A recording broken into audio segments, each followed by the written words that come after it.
بسم اللہ الرحمن الرحیم۔ میرے محترم سامعین کرام، آج ہمارے معاشرے کے بہت سارے افراد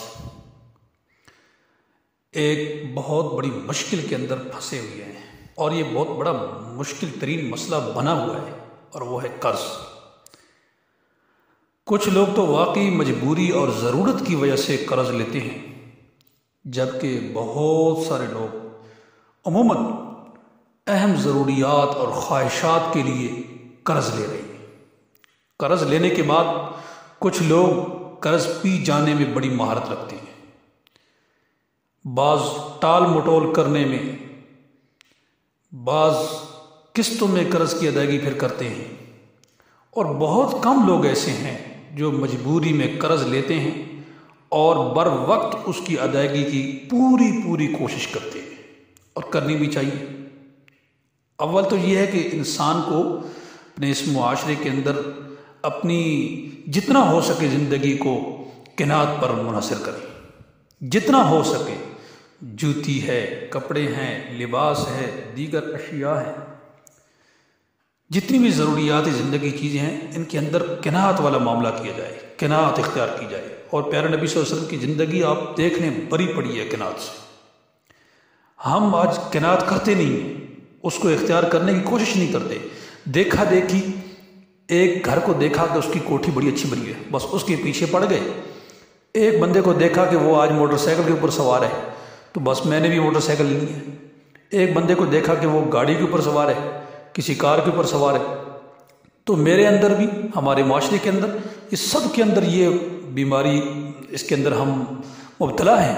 کہ میں نے بھی لینی ہے جی گاڑی۔ تو خدا را اس معاملے کو اپنی محدود ایک اس مدت کے اندر رکھیں، محدود کریں اپنی چیزوں کو، اور ان چیزوں کے اندر قرض لینا اور پھر قرض کو پھر ٹال مٹول کرنا اور پھر قرض کو پی جانا، اور اسی حالت کے اندر اگر آپ کی موت آئی، پیچھے کون ہے جو میرے اور آپ کے ان معاملات کو ہم دیکھ رہے ہیں اپنی زندگیوں کے اندر، ہمارے معاشرے کے سامنے سب کچھ ہو رہا ہے، اور آنکھوں دیکھے واقعات ہیں یہ، کہ پھر وہ آدمی چلا گیا، پیچھے جو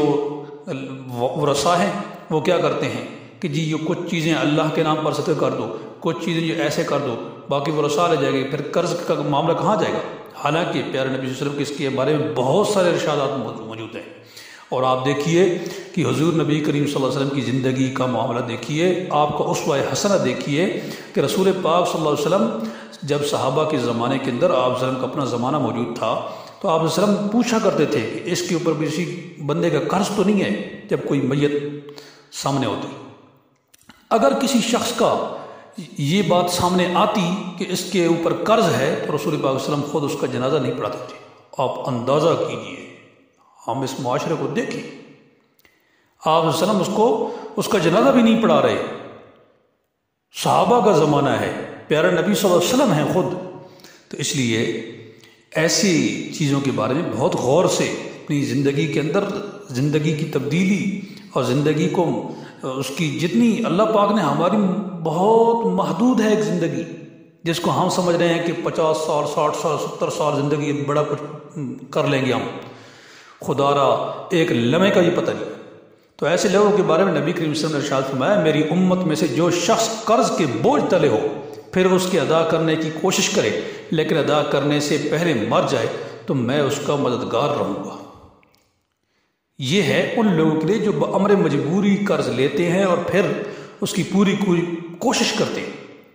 محدثین فرماتے ہیں پوری کوشش سے مراد یہ ہے کہ ضروری حاجات کے اور زائد اخراجات اور سامان تعیش، عیش و عشرت میں اڑانا، ان چیزوں کو بند کر دیں، اور ضروریات میں بھی کفایت شعاری سے کام لیں، فضول خرچی نہ کریں۔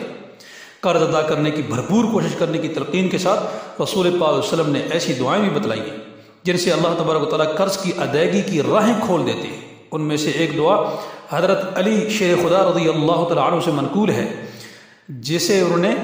ایک مقروض کو تلقین فرمایا کہ میں تجھے چند کلمات نہ بتا دوں جو مجھے رسول اللہ صلی اللہ علیہ وسلم نے بتائے ہیں، اگر تجھ پر خیبر کے پہاڑ برابر بھی قرض ہوگا تو حق تعالی شانہ ادا کروا دیں گے۔ تو فرمایا، اللہم اکفنی بحلالک عن حرامک واغننی بفضلک عمن سواک۔ اے اللہ، جس کا مفہوم یہ ہے، اے اللہ آپ مجھے اپنا حلال رزق دے کر حرام سے بچائیے اور اپنے فضل و کرم سے مجھے اپنے علاوہ سے بے نیاز فرما دیجیے۔ ترمذی شریف کی یہ روایت ہے۔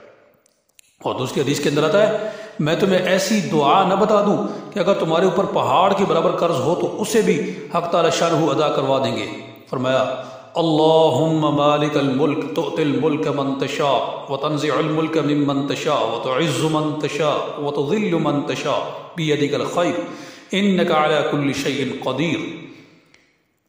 رحمن الدنیا والآخرہ تعطیہما من تشاء وتمنع منہما من تشاء ارحمنی رحمتا تغنینی بہا عن رحمت من سواک۔